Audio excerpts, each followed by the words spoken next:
ಎಲ್ಲರಿಗೂ ನಮಸ್ಕಾರ. ಇಂದಿನ ವಿಷಯ ಸೋರೆಕಾಯಿ ಅಂತ. ಈ ಸೋರೆಕಾಯಿಯು ತುಂಬ ಔಷಧಿಯುಕ್ತ ಕಾಯಿಯಾಗಿದೆ.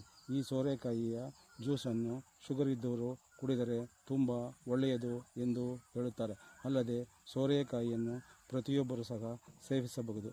ಸೋರೆಕಾಯಿಯು ಹಲವಾರು ವಿಧಗಳಿವೆ. ಅವುಗಳೆಂದರೆ ಒಂದು ಕಿನ್ನಡಿ ಸೋರೆ ಹಾಗೂ ಒನಕೆ ಸೋರೆ ಹಾಗೂ ಪುಂಗಿ ಸೋರೆ ಹಾಗೂ ತುಪ್ಪದ ಸೋರೆಕಾಯಿ ಎಂದು ಈ ರೀತಿ ಹಲವಾರು ವಿಧಗಳಿವೆ.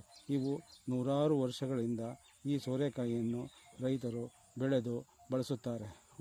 ಈ ಸೋರೆಕಾಯಿಯಲ್ಲಿ ಹಿಂದಿನ ಕಾಲದಲ್ಲಿ ಆದಿವಾಸಿಗಳು ಒಳಗಿನ ಬಲಿತ ಮೇಲೆ ಇದರ ಒಳಗಿನ ಬೀಜಗಳನ್ನು ತೆಗೆದು ಅದನ್ನು ನೀರು ತುಂಬಿಟ್ಟುಕೊಂಡು ಕುಡಿಯಲು ಉಪಯೋಗಿಸುತ್ತಿದ್ದರು. ಹೀಗೆ ಈ ಸೋರೆಕಾಯಿಯು ಸಾವಿರಾರು ವರ್ಷಗಳಿಂದ ಬಳಕೆಯಲ್ಲಿದ್ದು ಜನಗಳಿಗೆ ಉತ್ತಮ ಔಷಧಿಯಾಗಿದೆ. ಈ ಸೋರೆಕಾಯಿಯು ಪಲ್ಯ ಮಾಡಬಹುದು ಹಾಗೂ ಮಜ್ಜಿಗೆ ಸಾರು ಸಹ ಮಾಡಿ ಉಪಯೋಗಿಸಬಹುದು. ಹೀಗೆ ಈ ಸೋರೆಕಾಯಿಯನ್ನು ಜನರು ಬಳಸುತ್ತಾರೆ. ಈ ಮಾಹಿತಿ ನಿಮಗೆ ಇಷ್ಟವಾದರೆ ಒಂದು ಲೈಕ್ ಕೊಟ್ಟು ಶೇರ್ ಮಾಡಿ. ಧನ್ಯವಾದಗಳು.